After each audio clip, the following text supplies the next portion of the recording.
राजस्थान लोक सेवा आयोग ने जारी किया एसआई भर्ती 2024 का विज्ञापन। कैंडिडेट्स के लिए खुशखबरी। दोस्तों, आपकी जानकारी के लिए बता दें कि आज 20 नवंबर 2024 को राजस्थान लोक सेवा आयोग के द्वारा सब इंस्पेक्टर टेलीकॉम के 98 पदों पर भर्ती का विज्ञापन जारी कर दिया है। यानी कि आपकी जानकारी के लिए बता दें कि टोटल 98 पदों पर भर्ती की जाएगी। विज्ञापन जारी हो चुका है, आपके सामने है और आपको पूरी जानकारी इस वीडियो में दी जाएगी कि ऑनलाइन आवेदन कैसे लिए जाएंगे, कब से कब लिए जाएंगे, सैलरी क्या रहेगी, शैक्षणिक क्वालिफिकेशन क्या रहेगी। यानी कि इस नोटिस के बारे में पूरी जानकारी आपको इस वीडियो में दी जाएगी। तो बने रहें इस वीडियो के लास्ट तक। वीडियो में आगे बढ़ने से पहले आप सभी से हमारा अनुरोध है कि यदि अभी तक आपने हमारा चैनल सब्सक्राइब नहीं किया तो चैनल को सब्सक्राइब कर लें, जिससे हर एक सरकारी नौकरी से जुड़ी हुई अपडेट आप सबसे पहले देख पाएंगे। तो ये जारी कर दिया गया नोटिफिकेशन। आप यहाँ पर देख सकते हैं कि टोटल 98 पदों पर भर्तियां की जाएंगी, जिसमें कैटेगरी वाइज भी यहाँ पर पोस्ट दिए गए हैं और उसमें भी नॉन शेड्यूल्ड एरिया और शेड्यूल्ड एरिया का जो पोस्ट है वो भी यहाँ पर दिया गया है। तो पहले जान लेते हैं कि जो नॉन शेड्यूल्ड एरिया है वहाँ पर कितने पद हैं कैटेगरी वाइज। तो जनरल के 25 पद हैं यहाँ पर और जनरल डब्ल्यू वुमेन के 8 पद हैं, विडो के 3 पद हैं, डाइवर्स्ड के 0 पद हैं। उसके बाद में SC ST OBC MBC और EWS सबके पदों की संख्या भी यहाँ पर दी गई है। तो आप देख सकते हैं कि यहाँ पर जो SC कैटेगरी है उसके 11 पद जनरल के हैं, 3 वुमेन के पद हैं, विडो का 1 पद दिया गया है। और उसके बाद में ST के 8 पद हैं, मैन के, वुमेन के 2 पद हैं, विडो का 1 पद है। फिर OBC के टोटल यहाँ पर देखते हैं जनरल में 14 पद हैं, वुमेन के 4 पद हैं, विडो का 1 पद है। MBC तो इसके 3 पद जनरल में है, वुमेन का 1 पद है। फिर आता है EWS, तो टोटल यहाँ पर 7 पद हैं, यानी कि जनरल के वुमेन के 2 पद हैं, तो टोटल इस तरीके से EWS के 9 पोस्ट यहाँ पर हैं। फिर जो शेड्यूल्ड एरिया है उसके पोस्ट भी यहाँ पर दिए गए थे, लेकिन शेड्यूल्ड एरिया के पोस्ट सिर्फ जनरल में 3 है, SC में कोई पोस्ट नहीं है और ST का सिर्फ 1 पोस्ट है। तो इस तरीके से जो शेड्यूल्ड एरिया है वहाँ पर टोटल 4 ही पोस्ट यहाँ पर है। बाकी OBC MBC और EWS का कोई भी पद शेड्यूल्ड एरिया में नहीं है। तो ये तो बात रही यहाँ पर दोस्तों पोस्टों की कि टोटल 98 पदों पर भर्ती की जाएगी इस विज्ञापन के द्वारा। और आपकी जानकारी के लिए बता दें कि इसके जो ऑनलाइन यानी कि आवेदन है वो सिर्फ ऑनलाइन ही स्वीकार किए जाएंगे। आपको ऑनलाइन ही आवेदन करना है आयोग की वेबसाइट पर जाकर।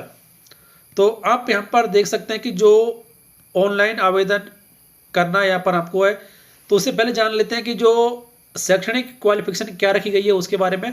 तो इसके लिए जो शैक्षणिक क्वालिफिकेशन रखी गई है यहाँ पर यानी कि अनिवार्य शैक्षणिक योग्यता, तो BSc विद फिजिक्स मैथमेटिक्स यहाँ पर ये पहली क्वालिफिकेशन है।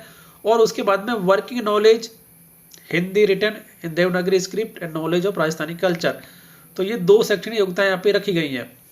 यदि आपके पास में BE है या BTech है तो भी आप इसके लिए अप्लाई कर सकते हैं। और ये भी कहा गया है यहाँ पर कि सिर्फ ऑनलाइन ही आवेदन यहाँ पर आपको करना है। और ऑनलाइन आवेदन कब से लेकर कब करना है ये भी यहाँ पर आपको बताया जाएगा। उससे पहले जान लेते हैं कि जो पे मैट्रिक्स और पे लेवल क्या है उसके बारे में भी।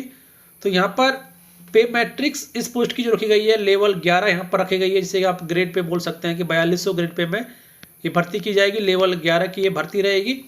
और इसमें यह भी कहा गया है कि जो आपका प्रोबेशन पीरियड है उसमें आपको फिक्स जो सैलरी है वो ही दी जाएगी, आपको अलाउंसेस वगैरह नहीं दिए जाएंगे। आयु की सीमा जो है वो 1 जनवरी 2025 को न्यूनतम 20 वर्ष और अधिकतम 25 वर्ष होनी चाहिए। हालांकि नियमों के अनुसार छूट भी यहाँ पर दी जाएगी, क्योंकि पहली बार ये भर्ती 2007 में आई थी, उसके बाद में अब जाकर ये भर्ती आई है, तो नियमों में छूट देने का भी प्रावधान नोटिफिकेशन में किया गया है। उसके बाद में दोस्तों आपकी जानकारी के लिए आपको बता दें कि आपको ऑनलाइन ही इस भर्ती के लिए आवेदन करना है। ऑनलाइन आवेदन शुरू हो जाएंगे आपके 28 नवंबर 2024 से शुरू हो जाएंगे और ये ख़त्म हो जाएंगे आपके 27 दिसंबर 2024। तो इन डेट्स के भीतर आप इन भर्तियों के लिए ऑनलाइन आवेदन कर सकते हैं। तो ऑनलाइन आवेदन करने के लिए जैसे कि आयोग का हमेशा सिस्टम रहा है कि आपको SIS RPSC की जो ऑफिशियल वेबसाइट है उस पर जाना है, आपकी SSO ID बनानी है, उस पर लॉगिन करना है। लॉगिन करने के बाद में SSO ID के द्वारा आप ऑनलाइन आवेदन कर सकते हैं। तो ये एक महत्वपूर्ण जानकारी सभी कैंडिडेट्स के लिए कि RPSC ने SI भर्ती 2024 का नोटिफिकेशन जारी कर दिया गया है। नोटिफिकेशन के बारे में पूरी जानकारी आपको अगले वीडियो में दे दी जाएगी कि आप किस तरीके से ऑनलाइन आवेदन कर सकते हैं, कौन कौन से डॉक्यूमेंट की आपको आवश्यकता रहेगी, ये सब जानने के लिए बने रहे आप हमारे चैनल के साथ। फीस कितनी देनी होगी ये भी आपको आगे आने वाले वीडियोज में जरूर बताया जाएगा। तो फिलहाल ये महत्वपूर्ण अपडेट कैंडिडेट्स के लिए कि आरपीएससी ने 98 पदों पर भर्ती का विज्ञापन जारी कर दिया है। तो ऐसे ही लेटेस्ट अपडेट जानने के लिए बने रहे आप हमारे यूट्यूब चैनल के साथ। चैनल सब्सक्राइब कर लें, बेल आइकन प्रेस कर दें, ऑल नोटिफिकेशन ऑन कर दें, जिससे हर एक फायदेमंद जानकारी आप सबसे पहले देख पाएंगे।